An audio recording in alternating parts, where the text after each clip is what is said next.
আসসালামু আলাইকুম। বাংলাদেশে বিতর্কিত সন্ত্রাসবিরোধী আইনের অপপ্রয়োগে উদ্বিগ্ন হিউম্যান রাইটস ওয়াচ।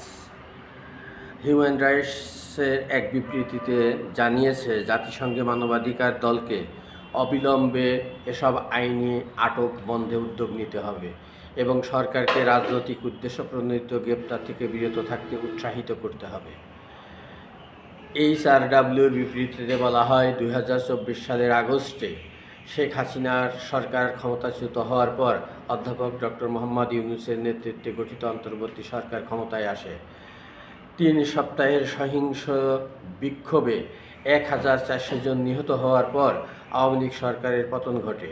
এরপর চলতি বছরের 12ই মে সরকার সংশোধিত আইনের আওতায় দলটির সব কার্যক্রম সাময়িক নিষিদ্ধ ঘোষণা করে। এতে সভা, প্রকাশনা, অনলাইন কার্যক্রমও নিষিদ্ধ করা হয়। প্রতিষ্ঠানটির এশিয়া বিভাগের উপপরিচালক মীনাক্ষী গাঙ্গুলী বলেন, অন্তর্বর্তী সরকার যেন শেখ হাসিনার শাসনামলের মতো একই ধরনের দলীয় পক্ষপাতিত্ব না করে। কারাগার ভরে ফেলা বা শান্তিপূর্ণ বিরোধিতা বন্ধ করার সেই পথেই ফেরত যাওয়া। জাতিসংঘের মানবাধিকার দপ্তরকে এখনই নজরদারি বাড়াতে এবং রাজনৈতিক উদ্দেশ্য প্রণোদিত গ্রেপ্তার বন্ধে পদক্ষেপ নিতে হবে। এইচআরডব্লিউ জানায়, হাজার মানুষকে ইতিমধ্যে গ্রেপ্তার করা হয়েছে, যাদের অনেকেই দুর্বল অভিযোগে হত্যা বা সহিংসতার মামলায় অভিযুক্ত। আটক ব্যক্তিদের অনেকে হেফাজতে নির্যাতন ও চিকিৎসার বঞ্চনার অভিযোগ তুলেছেন, যা শেখ হাসিনার আমলের ঘটনাগুলোর সঙ্গে সাদৃশ্যপূর্ণ। এইচআরডব্লিউ বিবৃতিতে বলা হয়, গত 28 আগস্ট ঢাকা রিপোর্টার্স ইউনিট ভবনে অনুষ্ঠিত মঞ্চ 71-এর এক আলোচনায় অংশ নেওয়া 16 জনকে গ্রেপ্তার করে পুলিশ। অনুষ্ঠানটি বাংলাদেশ হয়ে মুক্তিযুদ্ধের চেতনা নিয়ে আয়োজিত হলেও কিছু লোক সেখানে গিয়ে অংশগ্রহণকারীদের আওয়ামী লীগপন্থী বলে হেনস্থা করে। সাংবাদিক মঞ্জুরুল আলম পান্না পুলিশের সহায়তা চাইলে উল্টো পুলিশ তাকে সহ আরও 15 জনকে আটক করে। তাদের মধ্যে ছিলেন ঢাকা বিশ্ববিদ্যালয়ের অধ্যাপক শেখ হাফিজুর রহমান ও সাবেক মন্ত্রী আব্দুল লতিফ সিদ্দিকী। বিবৃতিতে বলা হয়, ওই ঘটনায় পুলিশ প্রথম জানায় নিরাপত্তার জন্য তাদের হেফাজতে নেওয়া হয়েছে। পরে তাদের বিরুদ্ধে সন্ত্রাসবিরোধী আইনে মামলা করা হয়। পরবর্তী সময়ে আরও 2 জনকে একই মামলায় গ্রেপ্তার করা হয়।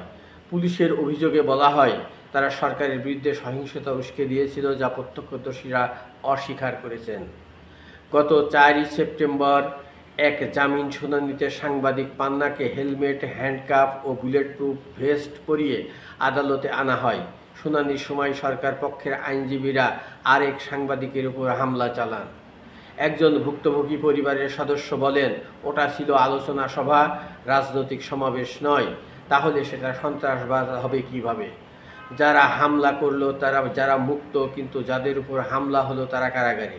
এই সরকারও মনে হচ্ছে আগের সরকারের মতোই আচরণ করছে।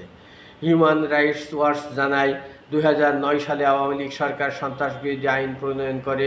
2025 সালে ইউনূস সরকার আইনটি সংশোধন করে দাবি করেছে, এটি আওয়ামী লীগের আমলের সংগঠিত অপরাধীদের জবাবদিহিতায় আনতেই করা হয়েছে। তবে মানবাধিকার কর্মীরা বলছেন, নতুন সংশোধনী শান্তিপূর্ণ মত প্রকাশ ও গণমাধ্যমের স্বাধীনতা সীমিত করেছে। বাংলাদেশ এডিটর্স কাউন্সিল এক বিবৃতিতে সতর্ক করেছে, নতুন সংশোধনী মত প্রকাশের স্বাধীনতা ও সংবাদ মাধ্যমের পরিসর সংকুচিত করবে, যা উদ্বেগজনক। যদিও প্রধান উপদেষ্টা ডক্টর ইউনূস দাবি করেছেন, দেশে মত প্রকাশের স্বাধীনতা পুরোপুরি বিদ্যমান। হিউম্যান রাইটস ওয়াচ জানায়, সরকারের নিয়ন্ত্রণহীনতায় রক্ষণশীল ইসলামপন্থী গোষ্ঠীগুলোর সহিংসতা বেড়েছে। আইন সালিশ কেন্দ্র জানিয়েছে, চলতি বছরের জানুয়ারি থেকে অন্তত 152 জন জনতা কর্তৃক হামলায় নিহত হয়েছেন। রাজনৈতিক কর্মী একজন বলেছেন, এখন আমাদের বিকল্প হলো জেলে যাওয়া বা জনতার হাতে মারা পড়া। অপরাধীদের শাস্তি হোক, কিন্তু সেটা ন্যায্য প্রক্রিয়া হওয়া জরুরি, যা ইউনূস সরকারের পক্ষে এখনও করা সম্ভব হয়নি। 2025 সালের জুলাইয়ে বাংলাদেশের সরকার ও জাতিসংঘ মানবাধিকার হাই কমিশনের দপ্তর 3 বছরের সমঝোতা স্মারক সই করে। এর আওতায় বাংলাদেশ মানবাধিকার মিশন কাজ শুরু করেছে। জাতিসংঘের মানবাধিকার প্রধান ভলকার তুর্ক বলেছেন, এই মিশন বাংলাদেশের মানবাধিকার প্রতিশ্রুতির প্রতীক। এইচডব্লিউর প্রতিবেদনে বলা হয়, 2026 সালের ফেব্রুয়ারিতে জাতীয় নির্বাচন অনুষ্ঠিত হবে। এইচডব্লিউর মীনাক্ষী গাঙ্গুলী বলেন, সন্ত্রাসবিরোধী আইনকে রাজনৈতিক দমননীতির হাতিয়ার হিসেবে ব্যবহার বন্ধ করতে হবে।